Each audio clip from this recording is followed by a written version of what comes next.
Друзья, рада вас приветствовать на моем канале. С вами Ольга Быстрова. Предлагаю вам карту дня на 17 февраля 2020 года. Выпадает карта Лиса из колоды Ленорман. Эта карта говорит о том, что, скорее всего, будут у нас вопросы занятости повседневной, того, к чему мы привыкли обычно. Кроме того, могут подниматься вопросы карьеры. Может быть, будет предложена должность новая, или, может быть, вам уже обещали повышение, и вы можете узнать что-то по этому поводу. Также карта связана с профессией. Если достаточно опыта, значит, вы можете прикладывать свою индивидуальность к профессиональному опыту. Это вот может быть вашей визитной карточкой привлекать к вам людей. Если опыта недостаточно профессионального, значит, тут могут быть вопросы обучения, приобретения этого опыта. В любом случае, здесь вот профессиональные, должностные какие-то вопросы, тема дня. Также карта говорит о том, что могут быть какие-то все-таки манипуляции, так как у нас лиса – это животное хитрое, да, то здесь вот может быть какая-то хитрость за спиной, может быть какая-то ложь, обман и так далее. Можем мы манипулировать, могут нами манипулировать. В общем, нужно обращать внимание на то, что вокруг происходит.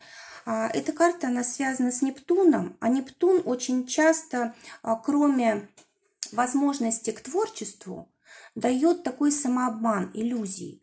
То есть мы можем от всего сердца верить, что у нас одним образом дела обстоят, а они на самом деле совсем по-другому. Да? То есть здесь вот может быть такой вот самообман, когда мы даже и предположить не можем, как в нашей жизни все обстоит на самом деле. И вот это время как раз для того, чтобы прояснить эту ситуацию.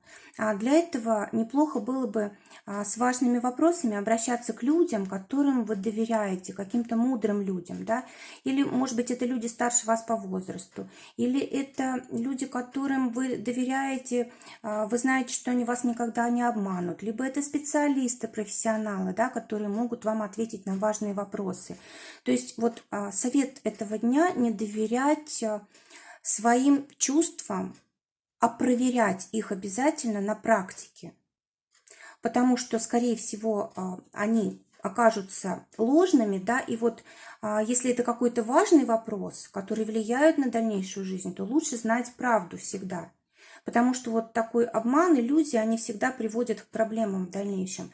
И вот если сегодня решаются какие-то важные вопросы, желательно не принимать решения сразу как-то интуитивно, по наитию, да, а лучше посоветоваться с близким человеком, с человеком мудрым, либо со специалистом.